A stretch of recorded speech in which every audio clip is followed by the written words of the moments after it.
Breaking Bad changed me in more than a few ways. The story, the acting, it's all just too real to walk away from. To not get away from the topic at hand, I have divided the philosophy of Breaking Bad and how it affected me in four major phases. First up is the relatability of Walter White. I related very hard to Walter because he loved his family. He was always tight on the purse. He had extreme potential, which many of us have, but it comes down to nothing but an ordinary, mediocre life because of the life we are taught to live from the beginning. It's no harm, it's no fault of his own. Also, I think he was suffering from something which I call as a good guy syndrome, which was he was doing everything right, he was doing everything that was supposed to be done. He was a good guy, good at heart, took care of everyone, but he wasn't really satisfied or felt happy about all of it. He was also pretty ordinary. That meant that he was faulted by his own pride, intellect, ego, and jealousy, like all of us. During his graph of an anti hero slash hero, because I could never really differentiate in his case, because he started as a hero that all of us would have imagined in a scenario like that. He was suffering from cancer, he was doing the best he could do for his family, and it just came down to something that none of us would have imagined in the first place. It reminds me of a quote from The Dark Knight, that you live long enough to see yourself become the villain or you die a hero. I think I told it backwards. So you get my point. I think if we see the graph of any anti hero long enough, he will become a hero in the end and an anti hero in the longer run, because none of us have good or bad. Essentially, all of us have a mix of both. So that is why I love the show also, because it essentially tells the story of an anti-hero from his own perspective. And in all our lives, in all our stories, we play the hero, right? I think it the relatability of Walter White also relates like to me, because in the beginning Walter talked about how the chemistry was a study of change. He talked about thesis, antithesis, and synthesis. It's essentially what Walter's character went into. He had a life, he had a beginning, he had a story, a good one.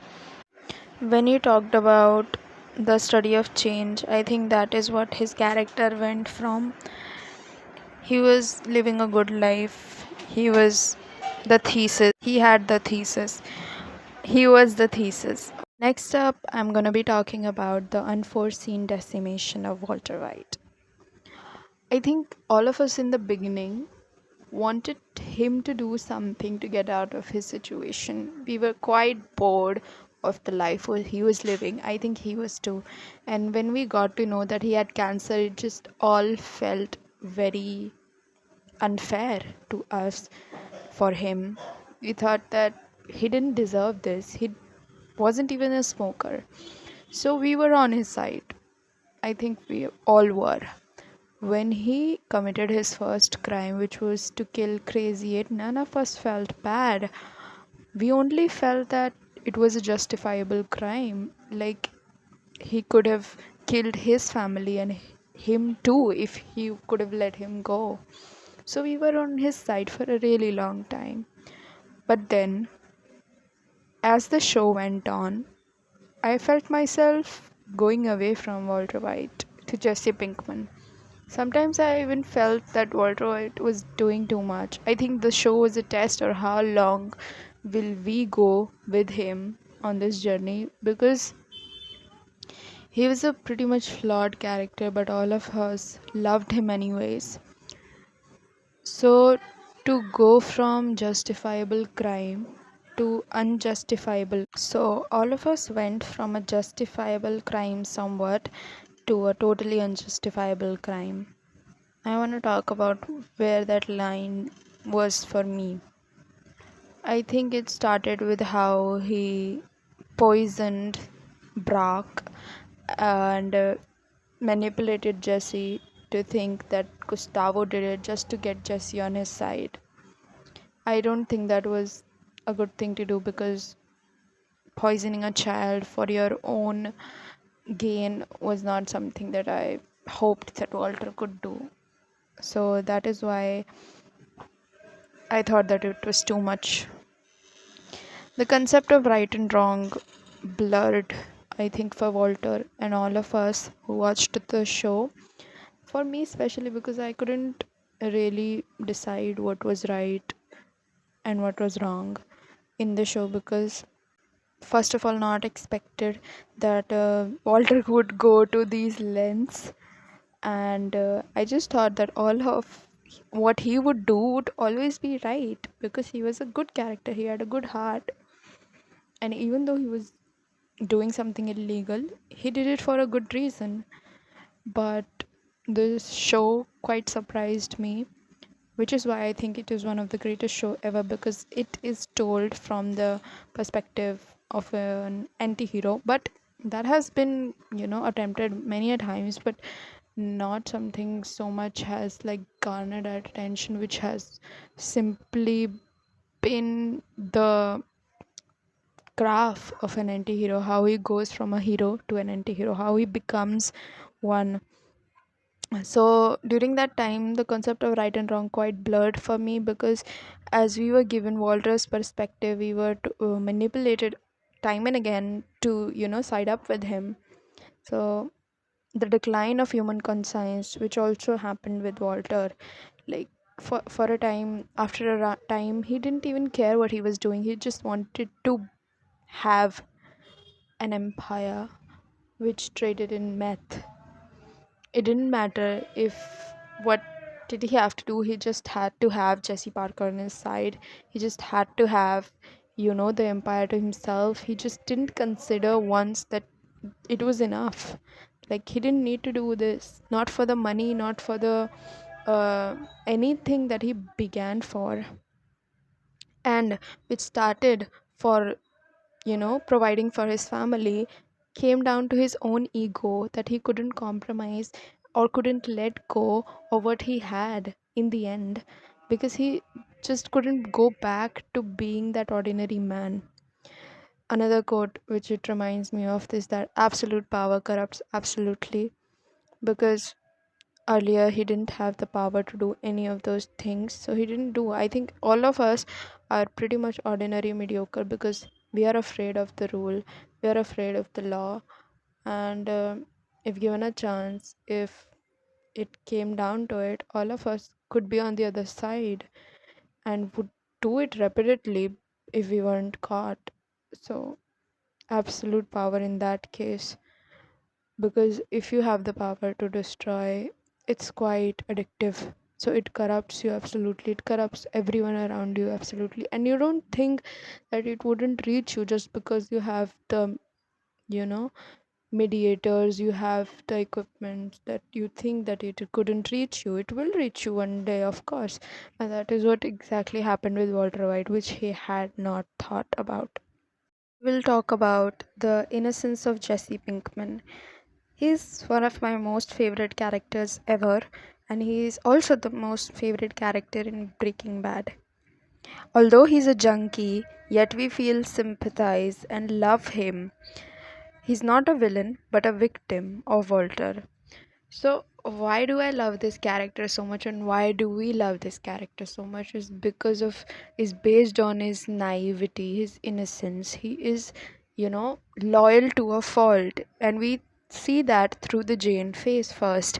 When he met Jane, he was innocent, he was naive, and he was so innocent that he couldn't even stand up his ground when Jane was being too much, when Jane was asking him to split up from Walter. But you know he didn't want to split up with Walter, but still he didn't say anything, because he loved Jane and he was kind of naive. He didn't know what he was doing, what Jane was doing to them. And then when Jane dies, then there is this grave loss, which I think forever changed Jesse. But the core was still the same. He was loyal to a fault.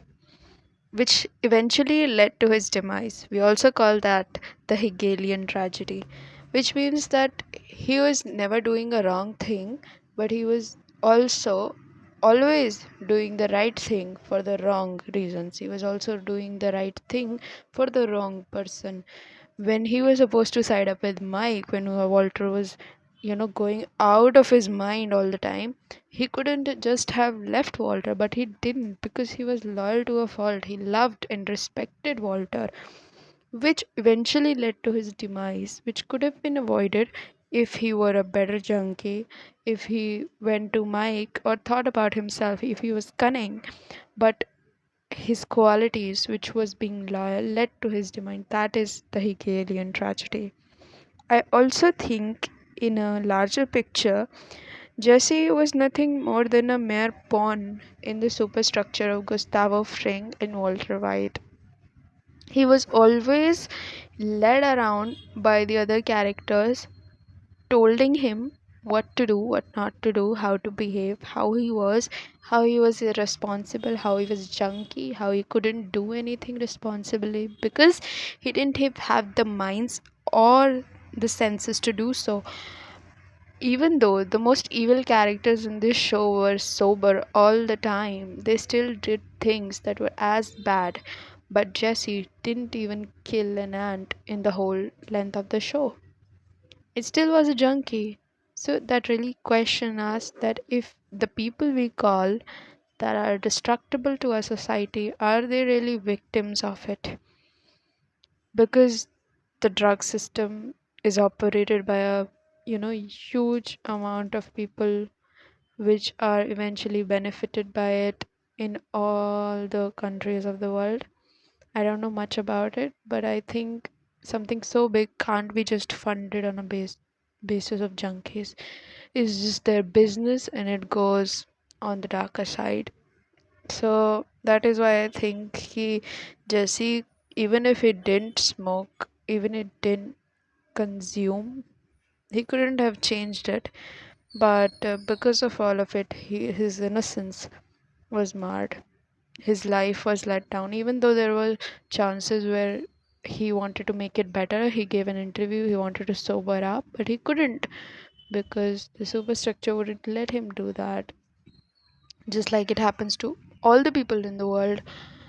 You couldn't leave your job, you couldn't stop working at the corporate just because you want to, even though you have a greater potential, because you are fed the story that you won't be able to make it alone. You need the society, you need the corporate boss. So I think we're all a little bit addictives to our own delusions, not just Jesse Pinkman. That is why I love him also so much, because after all that, he's still so innocent and so I love him. Just I love him. Last up, I'm gonna be talking about the philosophy of Breaking Bad. I think episode 14 is named Ozymandias, which is essentially a poem by Percy B. Shelley, which talks about the ruin of an empire and how everything, no matter how great or mighty, eventually comes down to an end. Just like Walter White's empire, no matter how indestructible he thought it was, it came down to ashes. But I also think the problem lies with oneself. If one has no experience in the life that lies beyond his origin, how will ever the mind be calm in that scenario? Walter White became Heisenberg essentially due to the lack of life which he was living when he discovered that he would die one day. Maybe Walter White had only 3 years to live. He could have chosen to die as a chemistry teacher that everyone, including his son, loved. He knew that this road was bad. He was a smart man who had never seemed to have succumbed to his emotional triggers. Or was he just as ordinary as everyone else, steeped in pride, jealousy, and revenge? I would never know.